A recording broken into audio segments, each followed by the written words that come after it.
It's a story that's becoming more and more common. Maybe you work in one country, but your family, your roots are in another. You could be saving for a house right where you are, but you're also investing back home. Your life, your career, your money, it's all happening in two places at once. Today, we're going to pull that story apart and see how it works. Welcome to A Tale of Two Finances. And to do that, we're going to look at this whole thing through the lens of just one single advertisement. Now, it's aimed at people from India who are living in the UK, but honestly, what it talks about is a huge challenge for pretty much anyone in our crazy, interconnected world. It's amazing how one simple image can capture such a massive financial reality.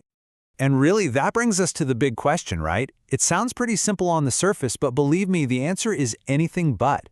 What really happens when your bank accounts, your investments, your entire financial future is split across international borders?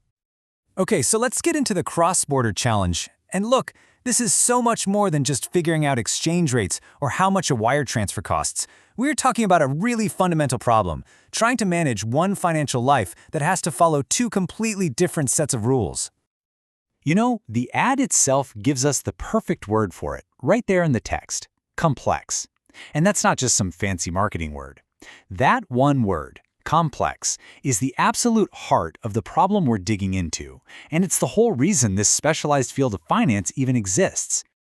So let's just be super clear about what we're talking about. Cross-border financial planning, it's all about untangling that complexity. It's for anyone whose money, in a way, has more than one passport. You need a single strategy that actually works in both countries, playing by both sets of rules. All right, so if the problem is complexity, what does that actually look like in the real world? Let's break it down. We're going to deconstruct it into 4 specific, very real hurdles that anyone trying to do this is going to have to face.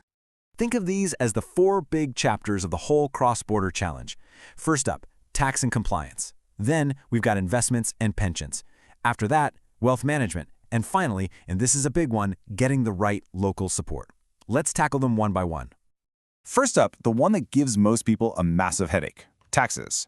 The key thing to get here is that you don't get to choose one country's tax system over the other. Nope, you're living under both at the same time. So you have to follow all the UK's rules for the money you earn there, and all of India's rules for, say, a property you're renting out back home. It's this constant juggling act to make sure you don't get hit with something awful like double taxation. Next, let's talk about the future.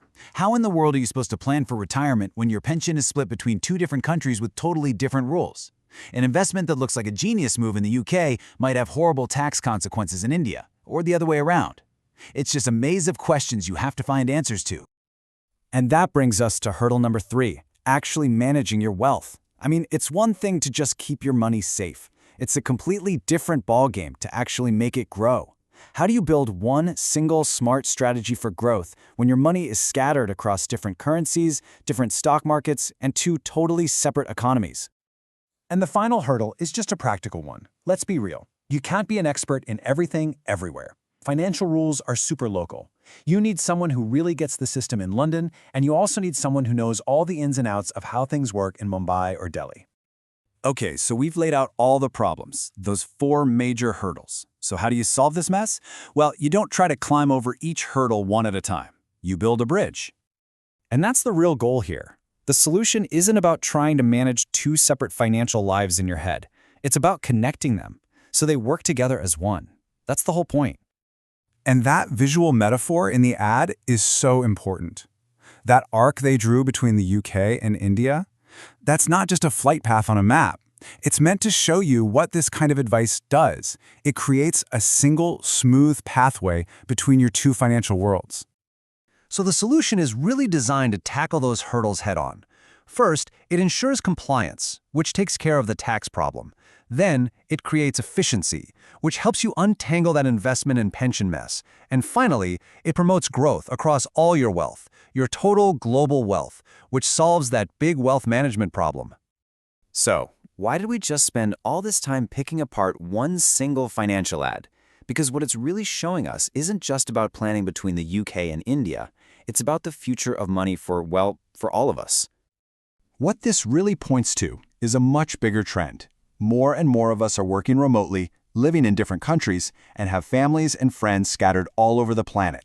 Our lives are becoming borderless, and whether we're ready for it or not, our money is getting pulled right along for the ride. And that leaves us with one last big question to think about. This specific example might not be your life today, but the trend it represents, it's speeding up. As our world keeps shrinking, what does the future of a truly global wallet actually look like for you?